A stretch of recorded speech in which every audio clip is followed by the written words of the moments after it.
Jesus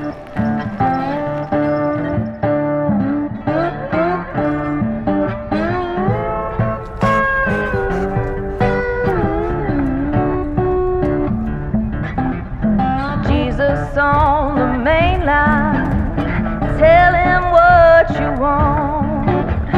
Jesus on the main line, you gotta tell him what you want. Yeah. Jesus on the main line, tell him what you want. You better call him up, tell him what you want. Well, the line ain't never busy, you gotta tell him what you want. No, the line ain't never busy. I'm Luke Timmons, and this is the story of my dog Rogan and I. We actually went down to, the kennel where Rogan was at, and we went down there to look at another dog. As soon as we got down there, there's 2 black lab males left over. One of them was obviously Rogan. Saw him, and instantly, Jenna and I both looked at each other like, yeah, this is who we're bringing home with us today. And the second we brought him home, he's been kind of attached at my hip ever since, and a lot of adventures along the way. So, I mean, the second we'd picked Rogan up from the kennel and stuff, I had gotten books on, how to train a hunting dog. I'd gotten all the training dummies, and it was like, yeah, we're going to train as hard and as often as we can. And as soon as I started doing that, I kind of realized real quickly that I didn't know much about how to train a hunting dog. And it was Wednesday nights, Saturday mornings, every single, training opportunity we got, we were out there and really just started at the basics. And that's where a lot of this stems from, is just the basics of dog training and building upon the little things. You get something wrong, you go back to the thing you got right, and you just keep building. But when you start adding on that complex layer of training a hunting dog, because you're going to have really, really good days of training, but you're also going to have really terrible days, and you can't, take it out on your dog. You can't get mad at them, because they're learning right along with you. So it's like that patience of just taking that step back. So I think a lot of times, a lot of the stuff we went through training together before kids taught me a lot, being a dad too, for kids, because you're learning along with your kids. You're learning stages with your kids, so you got to be patient and calm. But yeah, I mean, that sense of loyalty too, because your dog's, granted, is probably always going to be loyal to you, but I don't even know the words to kind of describe it some days, but it's like a beautiful dance of all this stuff coming together for a common goal, and has made us just kind of, an inseparable pair when we're out hunting, because I can read him and know exactly, where he's going to go. I can point and all that stuff, tell him where to go, where he's got that switch that flips where, he's a big baby at home with the kids and stuff, but at the same time, when we're out in the field, when I'm starting to pull the, shotgun out of the gun cabinet and stuff, he knows it's go time. And, I remember the first time with, bringing Liam home, just not really sure, he never was really around young kids anyways. And so instantly knew his job, knew his role. It's so amazing to see. And now with 2 kids, he's, with Liam and John, he's walking around the yard with them, playing with them, whether it's with the dummy or with the tennis ball, and he's just patient with them. And it's what's kind of fun to see. It's like they always talk about the dog you get in your early 20s is the dog that you grow with as a person, because you go through so many life stages with that dog. We got him before we were married. We got married with him. He's in our wedding pictures, engagement pictures, and then it's, kids, and then another kid, and then it's, all these huge life milestones that you don't really realize you're going through with your dog. But all of a sudden, you're sitting on that side hill in South Dakota taking a water break, or you're sitting, at home at night when the kids are asleep, and you kind of look at your dog and you see the gray kind of come out, you see all, and you're kind of like, the dog's getting older. You see it every once in a while. He's not maybe got that pep in his step as he used to, but you have so much appreciation, because they call him man's best friend for a reason, because he's your companion through all that. And you get that release going out into the woods with him, going out into the field with him. And so that's the beauty, I think, of it. Tiger stripe, sunlight shines.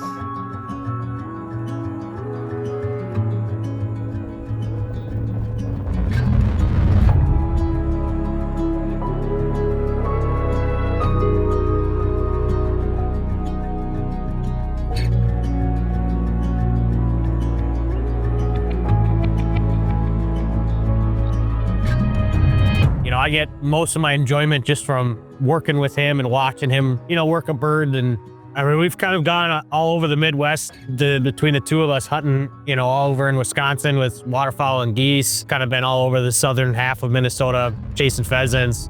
And, recently kind of getting into duck hunting from a canoe on some public land, which has been fun. And then, all the way out to South Dakota too. So, when you start watching him and you can just tell when he locks into a bird, his tail's going a million miles an hour and he's, zigzagging back and forth. And then all of a sudden when it comes to fruition and a bird flushes or he goes out and retrieves a duck, and it's just kind of, you kind of get those little moments of the payoff where you see all that training and all that hard work that you put into it with each other kind of pay off in the end. And like I said, he's got that drive where he's dog tired at the end of the day, sleeping in the hotel room, and then it's, back at it the next morning, and you're like looking at him, you're like, you got any more left in that tank? And the second he jumps out of the truck and puts the collar on and we start working a cattail slew or something, it's game on. He's running all over the place again.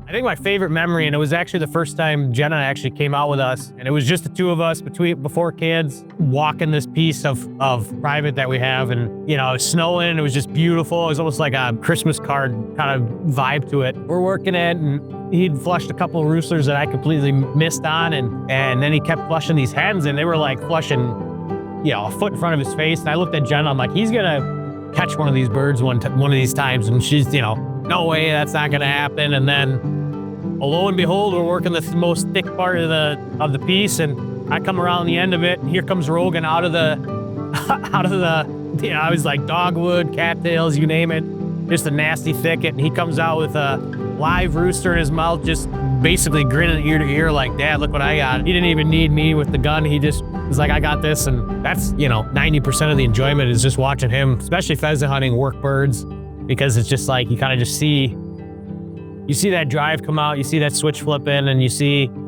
all that work that you put in for, he's 7 now. So it's those 7 years of work that you put in with each other kind of just pay off in the end each time you go out.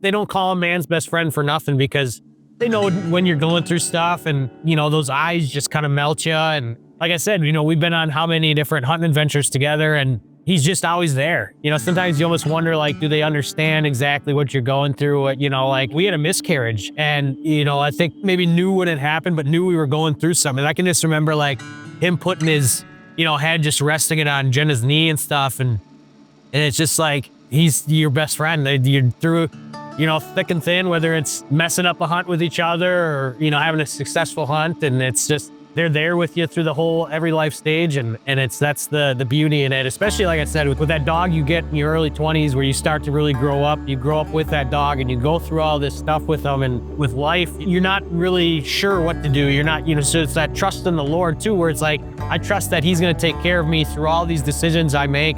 And sometimes it's scary and I don't know what's going to come out on the other end. But when the good comes out on the other end, you look back and you're like, it's beautiful that you can have this trust in the Lord. And it's the same, it's obviously not the same thing as a dog, but it's a little bit of the same thing where the dog trusts you so much that he's willing to go through whatever hell is in that thicket, nastiness.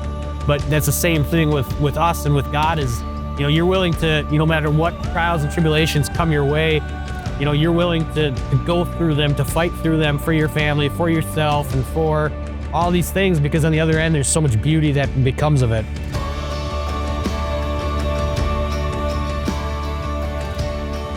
I want people to get a dog, right? Get a dog when you're young, get a dog when you're, getting engaged and you're starting a family, because we still have Rogan and stuff, but even when he's passed on, like, you're always going to remember that dog you had when you built your life. It's going to reward you in the long term, because you have all these things that you go through, and when you have that, man's best friend alongside you, it's just a little bit sweeter.